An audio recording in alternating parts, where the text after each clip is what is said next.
अक्सर हमने अपने आसपास ऐसे बहुत से लोगों को देखा होगा जो दूसरों से कम हुनरमंद होते हैं। दूसरे लोगों के मुकाबले उनमें कम टैलेंट होता है, लेकिन फिर भी उन लोगों से ज्यादा कामयाब हो जाते हैं। तो ऐसा क्यों होता है? क्या उनकी किस्मत अच्छी थी या फिर ऊपर वाले ने उनका साथ दिया? इस चीज के पीछे क्या कारण हो सकता है, जरा आप सोचिए। इसके पीछे सबसे बड़ा मुख्य कारण आलस्य होता है। जी हाँ, कामयाब होने के लिए सिर्फ हुनर ही नहीं चाहिए, उस काम को करने के लिए जोश और हिम्मत होनी चाहिए। अगर आपके अंदर जोश और हिम्मत की जगह आलस्य है तो आप में कितना भी हुनर क्यों ना हो, वो हुनर किसी भी काम का नहीं रह जाता।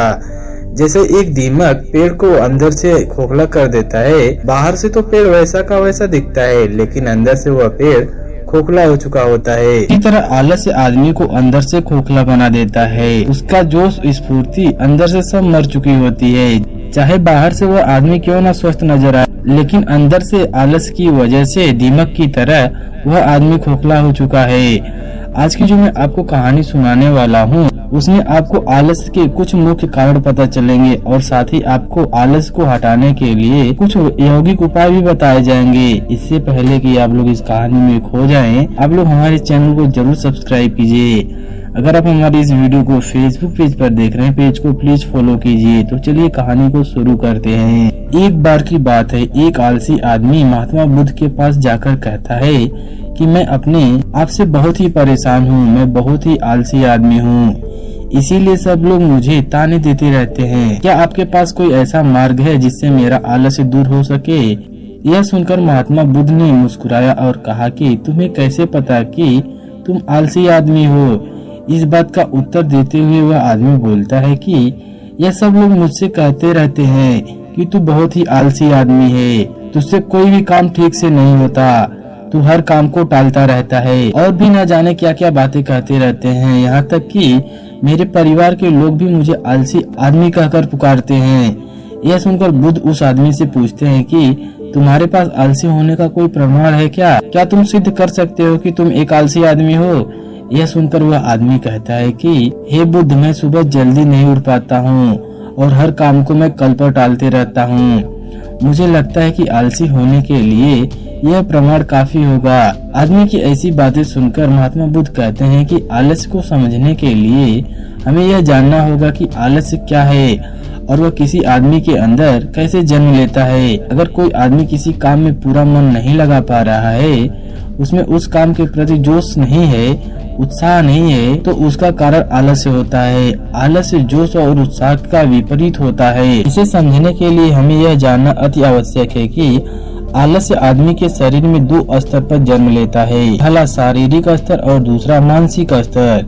यह कहते हुए बुद्ध ने उसको समझाना शुरू किया कि सबसे पहले शारीरिक स्तर पर आलस्य को समझते हैं। इसके बाद बुद्ध ने अपने धर्म के भिक्षुओं की तरफ इशारा करते हुए उस आदमी से कहते हैं कि जरा तुम गौर से इन भिक्षुओं को चलना, उठना, बैठना, ध्यान करना तुम थोड़ा ध्यान से देखो। इनमें यह सब करने की एक ताल है, एक लय है और एक आनंद है। और जब ये बैठने की मुद्रा में होते हैं तो इनकी जो रीढ़ की हड्डी होती है वह सीधी होती है और गर्दन थोड़ी सी उठी हुई होती है। और वहीं पर जब ये लेटते हैं तो इनका शरीर एकदम शांत और स्थिर होता है। और वही जब एक आलसी आदमी चलता है तो वो एकदम झुका हुआ और थका थका और बिना आनंद के चल रहा होता है। याद रखो, 70% आलस्य हमारे उठने, बैठने, चलने और लेटने से तय होता है। अगर हम अपनी अवस्थाओं को समझ लेते हैं और होश पूर्वक चलने, उठने और बैठने का अभ्यास करते हैं, प्रयत्न करते हैं, तो हमारा 70% आलस्य दूर हो जाता है। शारीरिक स्तर पर आलस्य का दूसरा मुख्य कारण होता है सही नींद न लेना। अक्सर हमें पता नहीं होता है कि हमें कितना देर तक सोना चाहिए। याद रखो, एक मानव शरीर को सीमित समय तक ही नींद लेनी चाहिए, उससे ज्यादा नहीं लेनी चाहिए। अगर वो ज्यादा लेता है तो वह भी एक आलस्य का कारण होता है, और अगर वह असीमित समय से कम नींद लेता है तो आलस्य का कारण वह होता ही है। यह सुनकर वह आदमी बोला कि हे महात्मा बुद्ध, एक मानव शरीर को कितनी नींद लेना चाहिए? इसका उत्तर देते हुए भगवान बुद्ध ने कहा कि एक मानव शरीर को 6 से लेकर 8 घंटे की नींद लेनी चाहिए। अगर आपका शरीर ज्यादा थका हुआ नहीं है तो तो 6 घंटे की नींद आपके लिए काफी है। अगर आपका शरीर ज्यादा थका हुआ है तो आपको 8 घंटे की नींद लेनी चाहिए। इसी के साथ यह भी ख्याल में रखना चाहिए कि सोने के लिए रात का समय निर्धारित किया गया है। कुछ लोग ऐसे महान लोग होते हैं जो दिन में ही सो जाते हैं, जिसकी वजह से धीरे धीरे आलस्य उनके अंगों में समाने लगता है। शारीरिक स्तर पर आलस्य का तीसरा मुख्य कारण होता है सुबह जल्दी उठ न पाना। यहाँ तक कि पेड़ पौधे और पक्षी भी सूर्य उदय होने से पहले जग जाते हैं। हम पक्षियों को भी देखकर सीख ले सकते हैं कि प्रकृति ने मनुष्य के जागने का कौन सा समय निर्धारित कर रखा है। अगर हम सुबह जल्दी उठते हैं, सूर्य उदय होने से पहले उठते हैं, तो हमारे शरीर में स्फूर्ति होगी, एक ताजगी होगी और हम हर काम में अपना मन लगा पाएंगे। यह सुनकर वह आलसी आदमी बोला कि हे महात्मा बुद्ध, लेकिन मेरा काम तो ऐसा है जो मैं रात में करता हूँ। इसकी वजह से मैं रात में सही से और सही समय पर नींद नहीं ले पाता हूँ और जिसकी वजह से मैं सुबह जल्दी नहीं उठ पाता।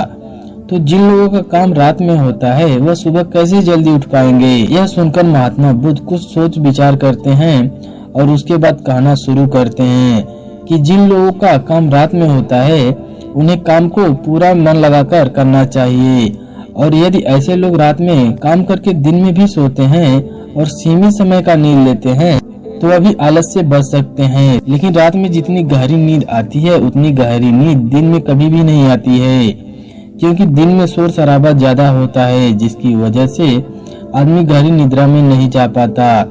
इसीलिए जो आदमी दिन में सोता है उसे कुछ ऐसी अवस्थाओं का व्यवस्था करना चाहिए जिससे बाहर का शोर शराबा उसकी नींद में कोई बाधा न बन सके। इसके लिए वो अपने कानों में रुई वगैरह डाल सकता है जिससे बाहर की आवाजें उसके कानों में ना पड़े और वह गहरी निद्रा ले पाए।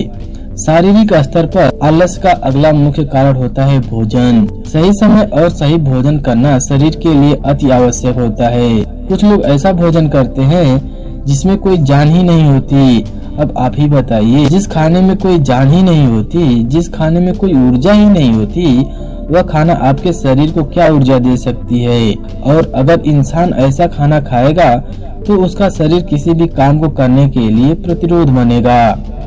अक्सर गलत समय पर उल्टा सीधा भोजन करने से आदमी का मोटापा बढ़ता चला जाता है और एक पतले इंसान के मुकाबले एक भारी शरीर वाला इंसान ज्यादा आलसी होने की संभावना बढ़ जाती है। इसीलिए ऐसा भोजन करो जो प्रकृति से सीधा प्राप्त हो रहा हो, जिसमें कुछ ऊर्जा हो। यह सुनकर उस आदमी ने कहा कि हे बुद्ध, शारीरिक स्तर पर तो मैं आलस्य को समझ चुका हूँ, लेकिन अब मानसिक स्तर पर आलस्य क्या होता है।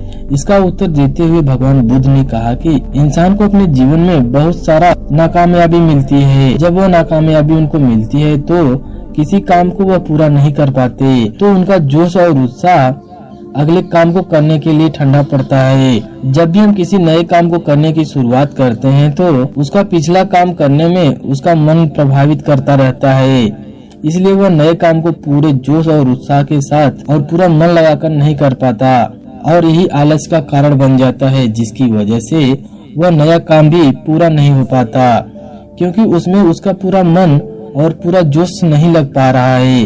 इसके लिए हमें यह समझना जरूरी होता है कि जो पिछला काम हमारा पूरा नहीं हो पाया उससे भी हमें बहुत कुछ सीखने को मिला है, उससे हमें एक अनुभव मिला है जो हम अपने नए काम में लगा सकते हैं। तो पिछले काम के प्रति नकारात्मक नजरिया रखने की बजाय सकारात्मक नजरिया रखेंगे तो आलस्य हमारे मन में नहीं आएगा। मानसिक स्तर पर आलस्य का दूसरा कारण होता है लक्ष्य का स्पष्ट न होना। यह कहकर महात्मा बुद्ध आलसी आदमी से सवाल करते हैं कि तुम मान लो यदि किसी घने जंगल में फंस गए हो और तुम्हारे पास खाने पीने के लिए कुछ भी नहीं है तो तुम उस समय क्या करोगे। वह आदमी कहता है, हे बुद्ध, जिंदा रहने के लिए उस जंगल में खाने पीने का मैं सामान ढूंढूंगा। यह सुनकर महात्मा बुद्ध कहते हैं कि अगर तुम्हें फिर भी कोई सामान खाने पीने का नहीं मिलता है तो तुम क्या करोगे। इसका जवाब देते हुए वह आदमी बोलता है कि हे बुद्ध, तुम्हें किसी भी तरह से किसी भी कीमत पर उस जंगल से बाहर आने का पूरा प्रयास करूंगा। यह सुनकर महात्मा बुद्ध कहते हैं कि वहाँ पर तुम्हारा लक्ष्य स्पष्ट है, इसलिए तुम्हारे शरीर में कोई आलस्य नहीं आएगा। उस समय तुम्हें पता होता है कि तुम्हारे शरीर के लिए अभी सबसे ज्यादा जरूरी खाना पीना ढूंढना है। अगर तुम नहीं ढूंढोगे तो मर जाओगे। और जब तुम्हारा लक्ष्य स्पष्ट होता है तो आज से ही तुम्हारे मन में आलस्य नहीं आ सकता है। हमारे द्वारा यह सुनाई गई कहानी आपको कैसी लगी कमेंट सेक्शन में जरूर बताइए। ऐसी ही और कहानी सुनने के लिए हमारे चैनल को जरूर सब्सक्राइब कीजिए। अगर आप हमारी इस वीडियो को फेसबुक पेज पर देख रहे हैं, पेज को प्लीज फॉलो कीजिए। धन्यवाद।